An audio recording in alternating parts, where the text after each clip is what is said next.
Olá pessoal, eu estou de volta com mais um vídeo e agora um vídeo com dicas para a boa comunicação.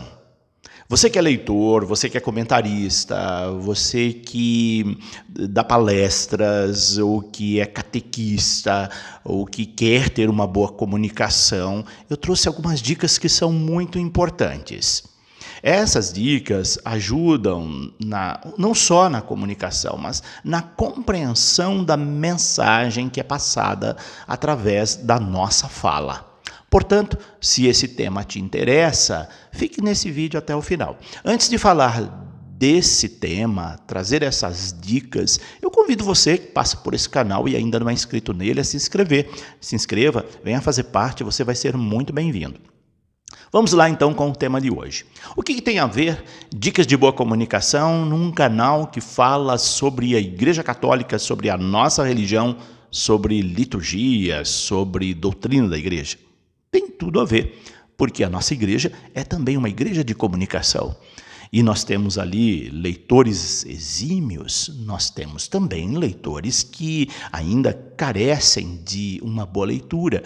Nós temos pessoas que se comunicam muito bem, mas temos também uma parcela significativa de leitores que não se comunicam bem, mas que gostariam de se comunicar bem. Bom, essas dicas são básicas. Quem já é comunicador já sabe delas, mas às vezes aqueles que ainda não são bons comunicadores acabam por desconhecê-las e aí então prejudica a sua comunicação. Vamos lá com algumas dessas dicas que podem te ajudar. Eu selecionei aqui alguns pontos, é claro que existem muitos outros, mas alguns pontos que eu considero fundamentais, eu considero que são básicos uma boa comunicação. Vamos lá. A primeira dica é evitar cacofonia. O que é cacofonia? São aquelas palavras que elas dão um duplo sentido na frase. Aquelas palavras que, embora não estejam erradas, ela provoca uma visão dúbia. Ela pode provocar até riso das pessoas quando elas são pronunciadas. E, às vezes, num texto, tem palavras com cacofonia. Se você ler o texto antes, você já vai detectá-la e vai mudá-la de uma forma que ela não soe daquela maneira. Vamos dar alguns exemplos de cacofonia. A leitura foi feita pela Dona Maria. Percebeu a cacofonia dessa palavra? A leitura da missa de hoje será feita pela Dona Maria. Pela Dona. Essa palavra é uma cacofonia, porque ela não está errada, mas ela já lembra uma outra coisa. E aí, se você estiver no meio de criança da quinta série, ela já vai começar a rir, porque ela vai perceber essa cacofonia e vai já captar uma outra palavra ali dentro dessa expressão. A frase não está errada, mas soa de um modo deselegante. Então, evite usar essa expressão com cacofonia e substitua a leitura. Você pode usar uma forma aí que ela não apareça a palavra pela Dona Maria, por Dona Maria, por exemplo. A outra a boca dela estava ferida, por exemplo. A pessoa está com um machucado na boca, a boca dela. Aí também soa feia essa palavra. Ou então, será distribuído uma por cada pessoa. Por cada lembra um bando de porco. Então, também há uma cacofonia.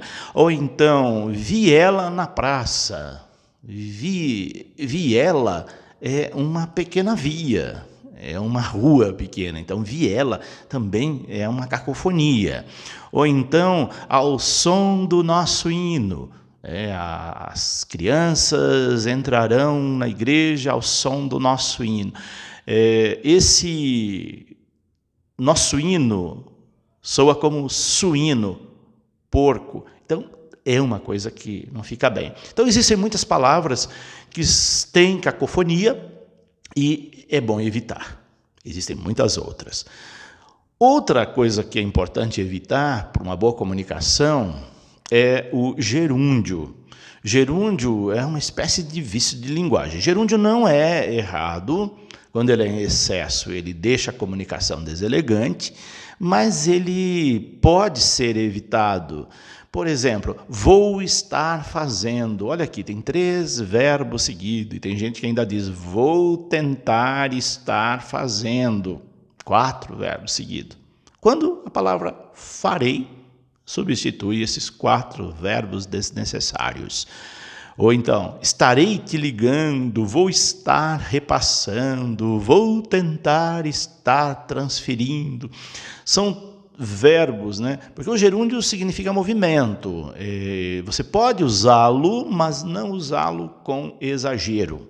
Então, evite também o excesso de gerúndio na sua fala, na sua comunicação. É claro que você não vai encontrar isso num texto, mas quando estamos a falar, nós cometemos inconscientemente o uso excessivo do gerúndio. Depois, evite apoio de linguagem em excesso. Apoio é uma espécie de muleta que nós utilizamos para dar segurança na fala, como o então, o né, não é mesmo. Eu conheço um padre que ele, antes de começar a falar, ele já disse, não é mesmo? Esse não é mesmo pode ser utilizado quando você quer confirmar alguma coisa, mas quando ele é utilizado com excesso, fica muito estranha a comunicação. A mesma coisa com então, ou né, ou qualquer outra palavra. A forma da gente evitar isso é gravando um vídeo, escutando essas coisas, né? Isso também acaba prejudicando a boa comunicação. Ou então a repetição de palavras. Às vezes tem algumas palavras que a gente gosta dela e gosta inconscientemente. E por isso nós repetimos essa palavra. Eu já detectei muitas palavras que eu repito com excesso. Mas só quando eu estou ouvindo, vendo o meu vídeo, ouvindo a minha fala. Então, são coisas que também nós fazemos sem perceber. Algumas palavras que às vezes repetimos com excesso, evidentemente, geralmente. Eu costumo muito repetir a palavra importante. Não sei se eu quero destacar isso. Quando eu me dou conta, num vídeo eu já falei 30 vezes importante. E é bom a gente estar meio que atento a isso, porque também fica deselegante uma comunicação com repetições de palavra. Num texto, a gente tem a possibilidade de corrigir, porque você lê o texto, você fala, isso aqui está repetindo, eu vou usar um sinônimo para não repetir a mesma palavra. Agora, numa linguagem informal, numa palestra, numa comunicação onde você não tem texto escrito, é muito comum repetir palavras. E é bom estar atento para não repeti-las, para não deixar a comunicação muito carregada, pesada ou feia. Depois, evite também pleonasmos viciosos, redundância. Isso é muito comum de acontecer também, como, por exemplo, descer para baixo, subir para cima, elo de ligação, entrar para dentro, sair para fora. Todas palavras redundantes, isso se chama pleonasmo. E às vezes nós repetimos, eu vou subir para cima, eu vou descer para baixo, eu vou entrar para dentro. Fulano, entre para dentro. Essa expressão são expressões de pleonasmo. Aí é desnecessário também, porque fica feia a comunicação quando se tem pleonasmo. Evite, porque isso ajuda você a ter essa boa comunicação. E existem muitas outras formas, existem estrangeirismos que nós utilizamos com excesso. Eu vou citar um aqui que é muito comum na igreja, eu já disse isso em palestras, mas a gente vê muito com padres, bispos, pessoas letradas até, utilizando muito a expressão a nível de, ou em nível de. É muito comum você ouvir pessoas da igreja, é a nível de diocese, é em nível de diocese, é a nível de paróquia, é em nível de paróquia. Essa expressão evite usar porque existe substituição dela como em termos de diocese, em termos de paróquia. Nós utilizamos a palavra nível quando nós referimos à escolaridade, o nível de escolaridade, e o nível de água. Agora, usar isso indiscriminadamente não tem sentido. E nível de diocese não existe, e nível de paróquia não existe, mas é muito comum essa expressão. E fique atento a isso, porque essa é uma das mais usadas, e as pessoas usam e acham que está abafando, quando na verdade ela está cometendo aí um erro de um estrangeirismo, porque nível é uma palavra que se usa em espanhol, mais usada em espanhol. Em português ela não tem sentido como é aplicada. Em português, essa palavra é aplicada quando se utiliza para referir a nível de escolaridade, como eu disse, e nível de água. Mas tem muitas outras coisas também que prejudicam a nossa comunicação. Então, conhecer essas coisinhas básicas aí ajuda você a se comunicar melhor na igreja. Por hoje é isso. Deixo aqui meu abraço, minha bênção. Deixa aí seus comentários.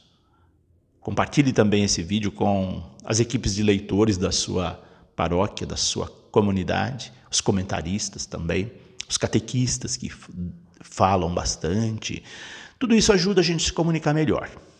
Que Deus os abençoe e até o nosso próximo vídeo. Em nome do Pai, do Filho e do Espírito Santo.